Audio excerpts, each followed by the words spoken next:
Assalamualaikum warahmatullahi wabarakatuh. Semoga selamat sejahtera bagi kita semua. Kembali lagi kita bertemu di channel Edukasi Belajar Biologi. Belajar biologi, kenali diri, raih prestasi, wujudkan budi pekerti. Pada pertemuan kali ini kita akan belajar tentang pola-pola hereditas. Perhatikan video berikut ini. Tahukah kamu, tidak semua individu yang dilahirkan mewarisi sifat-sifat induknya, misalnya kucing kaliko atau kucing dengan 3 warna berbeda. Kucing kaliko memiliki warna yang berbeda dari kedua induknya. Peristiwa ini terjadi karena penyimpangan sifat yang salah satunya mengakibatkan perubahan fenotip suatu makhluk hidup. Penyimpangan karakter ini dapat disebabkan oleh pola keturunan lainnya. Nah, dari video berikut ini, mengapa hal ini bisa terjadi? Untuk mengetahui hal tersebut lebih jelas, mari kita belajar bersama-sama.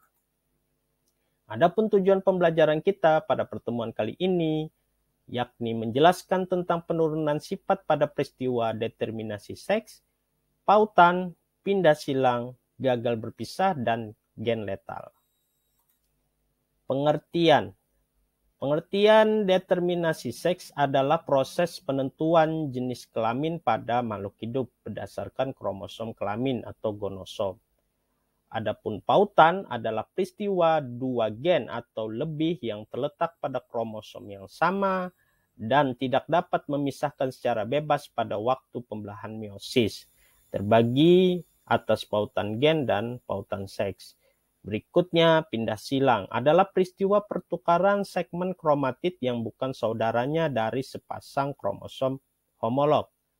Yang berikutnya, gagal berpisah adalah peristiwa gagalnya satu kromosom atau lebih untuk berpisah ke arah kutub yang berlawanan pada saat anafase meiosis 1 maupun meiosis 2. Yang terakhir, gen letal adalah gen yang menyebabkan kematian individu dalam keadaan homozigot, sedangkan dalam keadaan heterozigot seseorang dalam keadaan normal atau subletal. Untuk lebih jelasnya, mari kita perhatikan slide berikut ini. Dari determinasi seks ada beberapa tipe-tipe. Yang pertama ada tipe XY, contohnya pada lalat buah, manusia, dan semua mamalia. Dalam keadaan XY, maka dia berkelamin jantan. Sedangkan dalam keadaan XX, dia adalah betina. Yang kedua, tipe X0, contohnya beberapa serangga seperti belalang, kecoa, dan kutu daun. Dalam keadaan X0 dia berupa jantan dan dalam keadaan XX dia adalah betina. Yang ketiga, tipe Z-W, contohnya burung, ikan, dan beberapa jenis kupu-kupu. Dalam keadaan Z-Z dia adalah jantan dan Z-W adalah betina. Yang keempat, tipe haploid diploid, contohnya lebah madu. Dalam keadaan haploid dia adalah jantan, sedangkan dalam keadaan diploid dia adalah betina. Pautan terbagi menjadi dua, ada pautan gen dan pautan seks. Pautan gen adalah gen-gen yang berada dalam satu kromosom homolog yang sama dan letaknya saling berdekatan. Akibat letaknya yang saling berdekatan, gen-gen tersebut akan tetap bersama sampai saat pembentukan gamet. Pautan dari dua macam gen atau lebih akan menghasilkan jumlah gamet yang lebih sedikit sehingga keturunan yang dihasilkan akan memiliki perbandingan fenotip dan genotip yang lebih sedikit pula. Yang berikutnya, pautan seks adalah gen-gen yang terikat pada kromosom seks atau kelamin. Lebih jelasnya kita lihat pada slide berikut ini. Pautan seks pada Drosophila melanogaster. Sifat warna mata Drosophila melanogaster terpaut pada kromosom X. Drosophila melanogaster bermata putih selalu berkelamin jantan. Hal ini menunjukkan warna mata merah lebih dominan daripada warna mata putih. Yang kedua, pautan seks pada manusia. Dapat dibedakan pada gen dominan dengan gen resesif. Pautan gen pada gen dominan misalnya gigi coklat dan hypertrikosis. Adapun pautan seks pada gen resesif misal hemofilia, buta warna, dan anodontia. Yang ketiga, pautan seks pada kucing. Sifat warna rambut terpaut pada kromosom X. Akibatnya, kucing kaliko yang berambut belang 3 selalu berkelamin betina. Namun, pernah dijumpai kucing kaliko berkelamin jantan. Kucing kaliko jantan mempunyai kelebihan kromosom X sehingga susunan kromosom kelaminnya XXY. Yang keempat, pautan seks pada ayam. Pautan seks pada ayam berpengaruh pada penentuan warna bulu. Perkawinan antara ayam betina berbulu brolok dengan ayam jantan berbulu polos akan menghasilkan keturunan berupa ayam betina berbulu polos dan ayam jantan berbulu blorok atau bulu bergaris-garis. Peristiwa pindah silang atau crossing over adalah peristiwa pertukaran segmen kromatid yang bukan saudaranya dari sepasang kromosom homolog. Pindah silang terjadi pada saat pembelahan meiosis 1, yaitu pada akhir profase 1 atau awal metafase 1. Peristiwa tersebut menghasilkan kombinasi baru atau rekombinan gen dari sifat induknya. Pindah silang mengakibatkan terbentuknya 4 macam gamet, 2 macam gamet yang sifatnya sama dengan induknya atau tipe parental, dan 2 macam gamet yang merupakan hasil pindah silang atau tipe rekombinan. Ada beberapa faktor kemungkinan yang mempengaruhi peristiwa pindah silang, antara lain yang pertama, jarak antara gen-gen yang terangkai. Makin jauh letak satu gen dengan lainnya, makin besar kemungkinan terjadinya pindah silang. Yang kedua, suhu di atas atau di bawah suhu normal akan memperbesar kemungkinan terjadinya pindah silang. Yang ketiga, umur. Makin tua umur individu, makin kecil peluang terjadinya pindah silang. Yang keempat, zat kimia. Ada zat kimia tertentu yang memperbesar kemungkinan terjadinya pindah silang. Yang kelima, jenis kelamin. Pindah silang umumnya terjadi pada individu jantan dan betina, tetapi pada ulat sutra hanya ulat sutra jantan yang mengalami pindah silang. Demikian pula pada lalat buah.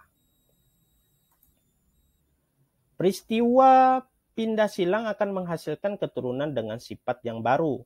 Hal ini disebabkan karena adanya rekombinasi gen, yaitu penggabungan dari sebagian gen induk jantan dengan gen induk betina pada saat proses fertilisasi atau pembuahan, sehingga menghasilkan susunan pasangan gen yang berbeda-beda dari gen induknya. Nah, kamu tahu nggak, ternyata kita bisa menghitung nilai persentase rekombinasi dari hasil terjadinya pindah silang.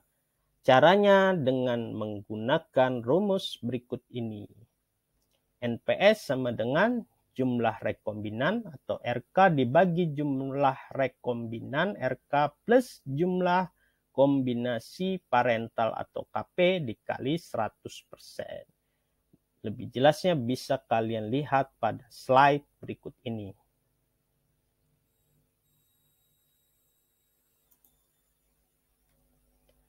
Selanjutnya, peristiwa gagal berpisah. Gagal berpisah mengakibatkan sel anak kelebihan atau kekurangan kromosom atau sel aneuploid. Gagal berpisah dapat terjadi pada gonosom maupun autosom. Gagal berpisah mengakibatkan sel anak kelebihan atau kekurangan, seperti pada gambar berikut ini.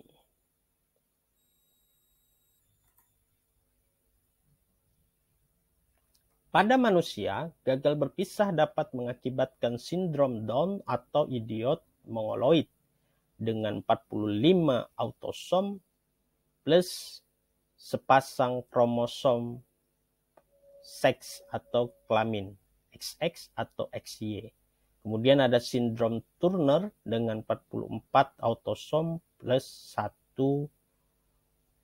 kromosom seks X. Kemudian ada sindrom Klinefelter, sindrom triple X, dan lain sebagainya seperti pada slide berikut ini.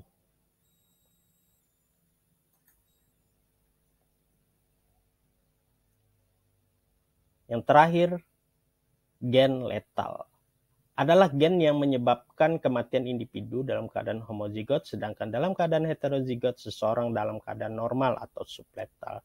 Terbagi menjadi dua, ada gen letal dominan dan gen letal resesif. Gen letal dominan merupakan gen yang menyebabkan kematian individu dalam keadaan homozigot dominan. Sedangkan dalam keadaan heterozigot, seseorang individu dapat bersifat subletal yang mengakibatkan terjadinya kelainan. Contoh gen yang menyebabkan kaki dan sayap pendek pada ayam. Gen warna rambut kuning pada tikus, gen Huntington's disease, dan gen yang menyebabkan pemendekan ruas-ruas jari atau brachydactyly pada manusia. Gen letal resesif merupakan gen yang menyebabkan kematian individu dalam keadaan homozigot resesif, sedangkan dalam keadaan heterozigot dapat bersifat karier atau pembawa sifat yang dapat diwariskan pada keturunannya. Contohnya adalah gen yang dapat menyebabkan kelainan albino pada tanaman jagung.